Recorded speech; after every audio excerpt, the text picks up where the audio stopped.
नमस्कार।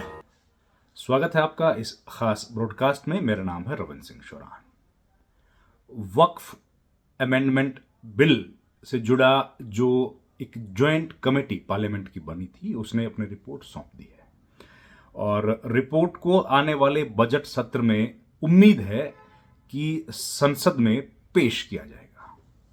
स्पीकर लोकसभा ओम बिरला को यह रिपोर्ट सौंप दी गई है और इसके बाद अब संसद के दोनों सदनों में इस रिपोर्ट को पारित कराना पड़ेगा और उसके बाद ही कानून बन जाएगा।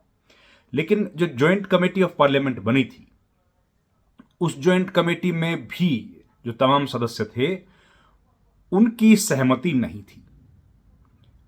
जो विपक्ष के सांसद थे, उन लोगों ने इसका विरोध किया और इसमें जितने भी अमेंडमेंट्स जो प्रपोज किए गए थे एनडीए के सांसदों की तरफ से, उसका विरोध हुआ। लेकिन मेजॉरिटी की वजह से और जगदंबिका पाल जो कि इसके कमेटी के चेयरपर्सन हैं, उन्होंने यह तय किया कि मेजॉरिटी ने फैसला किया है कि इन अमेंडमेंट्स 14 अमेंडमेंट्स के साथ आगे बढ़ा जाएगा और अब वो रिपोर्ट सौंप दी गई है स्पीकर को।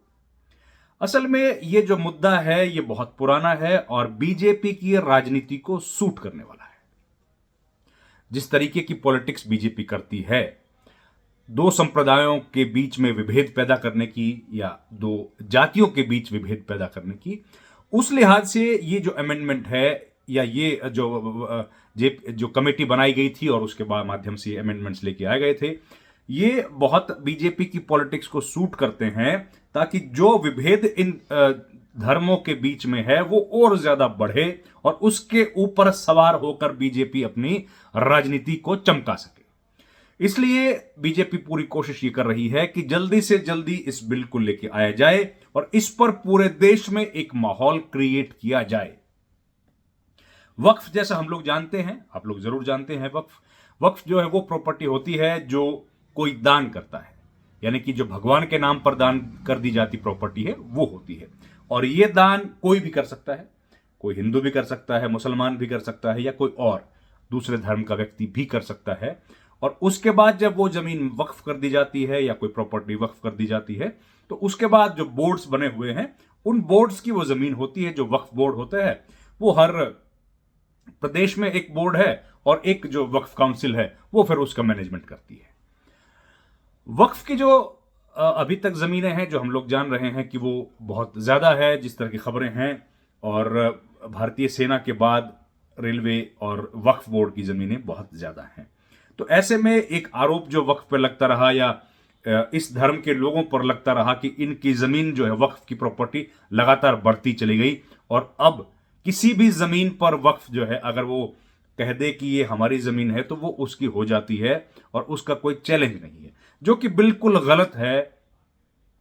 और ये कहना सरासर गलत है क्योंकि ट्राइब्यूनल वक्फ के बने हुए हैं और उसके बाद हाई कोर्ट, सुप्रीम कोर्ट के रास्ते सबके लिए खुले हुए हैं। लेकिन इस तरह की अफवाहें फैला के बीजेपी कोशिश कर रही है कि एक बड़ा पक्ष जो उनका समर्थक वर्ग है उसको लगातार अपने साथ जोड़ के रखे और यह दिखाने की कोशिश करे कि किस तरीके से बीजेपी जो है वो एक वर्ग को या एक समुदाय है उसको टारगेट कर रही है और उसके साथ इस तरह का व्यवहार किया जा रहा है जिससे कि बीजेपी का समर्थक वर्ग जो है वो खुश रहे, एकजुट रहे।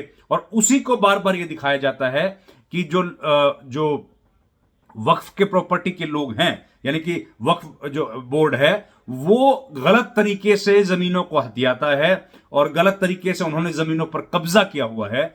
कई बार तो ऐसी भी खबरें सुनने को आती हैं कि पूरे गांव, तमिलनाडु में एक पूरे गांव पर वक्फ बोर्ड ने अपना कब्जा जो है वो बताया कि ये हमारी प्रॉपर्टी है। और लेकिन इन बातों का कोई सबूत नहीं है। इन बातों के बाद क्या गांव को खाली कर दिया गया, ऐसा कहीं हुआ नहीं। लेकिन पॉलिटिक्स जो है इसके बिहाइंड, इसके इर्द गिर्द जो राजनीति घूमती है वो यही है कि बीजेपी अपने समर्थक वर्ग को, अपना जो वोट है उस वोट को मजबूती के साथ अपने साथ जोड़ के रखना चाहती है और बाकी जो महत्वपूर्ण मसले हैं उनसे ध्यान हटाना चाहती है। अब अगर जेपीसी की बात करें, सबसे पहले मैं आपको बताऊं किस तरीके से यह पूरा गेम रचा जाता है। जेपीसी की बात करें तो वक्फ बोर्ड पर जेपीसी बनी है, वक्फ बोर्ड पर जेपीसी बनी है। हर टेलीविजन चैनल में, हर अखबार में हम लोग ये देखते और पढ़ते हैं। हकीकत में ये ज्वाइंट कमेटी ऑफ पार्लियामेंट है, ये ज्वाइंट पार्लियामेंट्री कमेटी नहीं है। अब आप जरूर सोचेंगे कि क्या अंतर है इन दोनों में। तो जेपीसी जो होती है वो इन्वेस्टिगेट करने के लिए बनाई गई एक संस्था है। ज्वाइंट पार्लियामेंट्री कमेटी जो है इसके पहले भी बनी है, 2G में बनी, बोफोर्स में बनी, और हर्षद मेहता के मामले में जेपीसी बनी। ये तमाम जेपीसी जो बनती हैं, ऑगस्टा वेस्टलैंड में बनी थी। ये ज्वाइंट पार्लियामेंट्री कमेटी का काम होता है किसी मसले को जिसमें किसी तरह का एम्बेजलमेंट हो, इस तरह की संभावनाएं हो कि कोई गबन किया गया है, उस पर एक संसद की कमेटी बनती है और वो ये देखती है कि ये जो आरोप लगाए गए हैं ये सही है या गलत। बल्कि एक बार तो जेपीसी उस पर भी बनी थी कि पेस्टिसाइड्स सॉफ्ट ड्रिंक्स में है या नहीं है। अब जो ज्वाइंट कमेटी बनाई जाती है ये एक सामान्य प्रक्रिया है। ज्वाइंट कमेटी का काम है बिल के अंदर बिल की विवेचना करना, बिल में जरूरी संशोधन अगर कोई है चर्चा के बाद वो पेश करना, और उसके बाद स्पीकर को वो रिपोर्ट सौंप देना। तो ये ज्वाइंट कमेटी जो है वो बहुत ही सामान्य एक कमेटी होती है जो कई बार बनी है, और इस तरह की कमेटियां बनती रहती हैं जब भी किसी विवाद पर चर्चा करनी होती है। ये स्टैंडिंग कमेटी से अलग है। स्टैंडिंग कमेटी जो है वो परमानेंट कमेटीज होती हैं। खैर, हम समितियों में जाएंगे तो लंबा समय लगेगा, लेकिन ये कहानी है कि किस तरीके से सरकार ने इसको जेपीसी बताया जबकि ये ज्वाइंट कमेटी है। तो ज्वाइंट कमेटी जो है उसने अपनी रिपोर्ट सौंपी है, और सरकार का जो बीजेपी का जो मूल इंटरेस्ट इसमें है वो यही है कि किसी तरीके से समाज के भीतर जो एक दूसरे के प्रति विभेद है उसको पैदा किया जाए, और आने वाले वक्त में जो विधानसभा के चुनाव हैं उस पर उसका लाभ लिया जाए। अब जो ये रिपोर्ट सौंपी गई है इसका मतलब क्या है कि दिल्ली का जो विधानसभा चुनाव है उसमें किस तरीके से वोटों का ध्रुवीकरण हो, इसको ध्यान में रखकर बीजेपी कोशिश कर रही है कि ये मुद्दा संसद के पटल पर आए, लोकसभा में इस मुद्दे पर चर्चा हो, और बाहर जो इस डिबेट को सुन रहे हैं उसमें ध्रुवीकरण हो। साथ ही सरकार ये बताने की कोशिश करेगी कि किस तरीके से जो वक्फ बोर्ड है जिसने ढेर सारी प्रॉपर्टीज पर कब्जा किया हुआ है, जिनके ना कागजात उनके पास हैं ना उनके पास उनका मालिकाना हक है, उस जमीन को वापस कैसे सरकार हासिल करेगी, या फिर जो सही उसके मालिक हैं उनको वापस करेगी। ये भी पूरे तरीके से सरकार दिखाने की कोशिश कर रही है। अब ये जब खत्म होगा तो ज्यादा संभावना है कि इस बार शायद ये बिल पेश तो हो, लेकिन ये एक जो सदन है उसमें पारित किया जाए, और इंतजार किया जाए अगले सत्र का इस बिल को पूर्ण रूप से पारित करने के लिए, क्योंकि उसका लाभ ये होगा कि बीजेपी जो है वो आने वाले जो चुनाव जो होंगे, यानी कि जो विधानसभा का चुनाव दिल्ली के बाद जो विधानसभा चुनाव है वो बिहार का है, उसमें बीजेपी इसका लाभ और अच्छे तरीके से लेना चाहती है, क्योंकि वहां पर भी बिहार में भी साइजेबल पॉपुलेशन है जो कि मुस्लिम पंथ को मानने वाले लोग हैं, इस्लाम को मानने वाले लोग हैं। तो वहां पर भी ध्रुवीकरण का बेनिफिट बीजेपी करने की कोशिश करेगी, और उसके लिए बीजेपी जितने ज्यादा दिन तक इस विषय पर चर्चा करेगी उतना ही बीजेपी को लाभ होता हुआ दिख रहा है। तो इसलिए बीजेपी कोशिश करेगी कि इस सत्र में इस पर चर्चा हो, अगले सत्र में भी इस पर चर्चा हो, और तब तक अगला सत्र जो आएगा वो जुलाई के महीने में आता है, जबकि जो सेशन है उसको कहा जाता है मॉनसून, और मॉनसून सेशन में इसको पारित किया जाए। इस दौरान 6 महीने इस पर खूब चर्चा हो, बातचीत हो, और माहौल इस तरीके से बनाया जाए कि सरकार बहुत ईमानदारी से काम करके सारी जमीन को वापस खींचना चाहती है।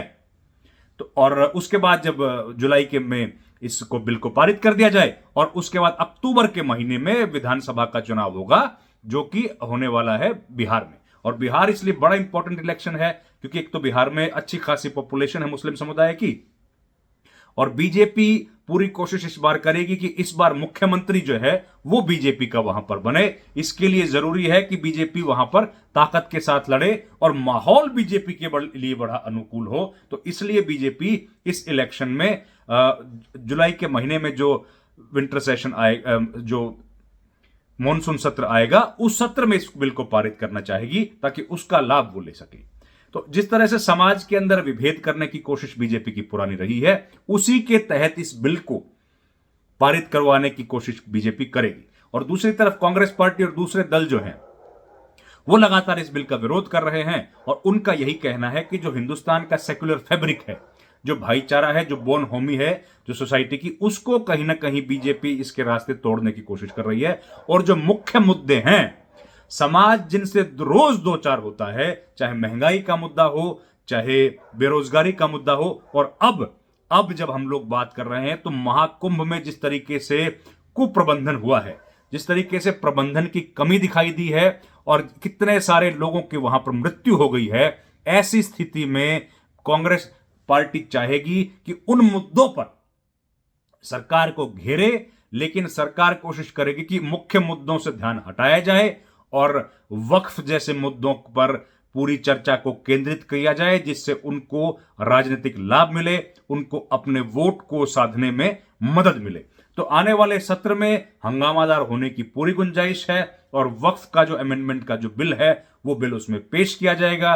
पहले उम्मीद है कि लोकसभा में आएगा और उसके बाद ये राज्यसभा में जाएगा, और लोकसभा में जब ये बिल आएगा तो इस पर पूरी गंभीरता के साथ चर्चा हो, ये बहुत जरूरी है। और साथ ही साथ जरूरी है कि समाज के जो लोग, जिन लोगों पर इसका असर पड़ेगा, वो भी ध्यानपूर्वक उस डिबेट को सुने, ताकि वो इस बात का फैसला कर पाए कि ये जो बिल है ये वाकई क्या देश के हित में लेके आया जा रहा है, या फिर एक सोसाइटी को, एक जो तबका है उसको टारगेट करने की कोशिश की जा रही है। तो ये बड़ा महत्वपूर्ण होगा और सत्र जो है उसके हंगामेदार रहने की संभावना है।